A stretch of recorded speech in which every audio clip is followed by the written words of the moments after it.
கோயம்புத்தூர் மாவட்டம் பேரூரில் உள்ள bank of India வங்கியில் ஏற்பட்ட தீ மலமளவென பரவி வருகிறது. இது குறித்த விவரங்களை செய்தியாளர் சுரேஷ் வழங்க கேட்கலாம். சுரேஷ், விவரங்களை பகிர்ந்துக்கலாம். Sriram, Perur Bank of India வங்கியில் தீ விபத்து ஏற்பட்டு தீ மலமளவென பற்றி எரிஞ்சு வருகிறது. தீ மலமளவென எரிஞ்சு வருவதால் தீயணைப்புத்துறையினர் தீ அணைக்கும் பணியில் ஈடுபட்டு வராங்க. கோவை பேரூர் சிறுவாணி சாலை அருகே உள்ள பேங்க் ஆஃப் இந்தியா வங்கியில் காலையிலிருந்தே திடீரென புகை மூட்டமாக காணப்பட்ட நிலையில் தற்போது உள்ளே புகையுடன் தீப்பற்றி எரிந்ததால் கோவை புகழ் தீயணைப்புத்துறையினருக்கு தகவல் தெரிவிக்கப்பட்டது. சம்பவத்துக்கு வந்த தீயணைப்புத்துறையினர் தீயை அணைக்கும் பணியில் ஈடுபட்டு இருக்காங்க. தொடர்ந்து அரை மணி நேரமாக தொடர்ந்து தீ எரிஞ்சு வரும் நிலையில வங்கியில் இருந்த கம்ப்யூட்டர், பணம் என்னும் இயந்திரம், சிசிடிவி கேமரா, நகை எடை போடும் இயந்திரம் உள்ளிட்ட பொருட்கள் எரிந்து வருகிறது.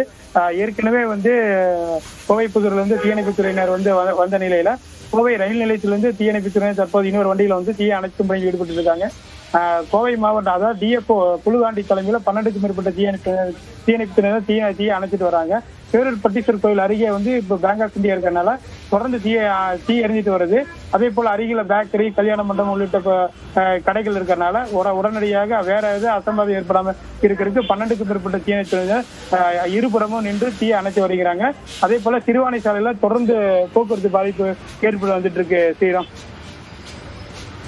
விவரங்களை வழங்கியதற்கு நன்றி சுரேஷ்.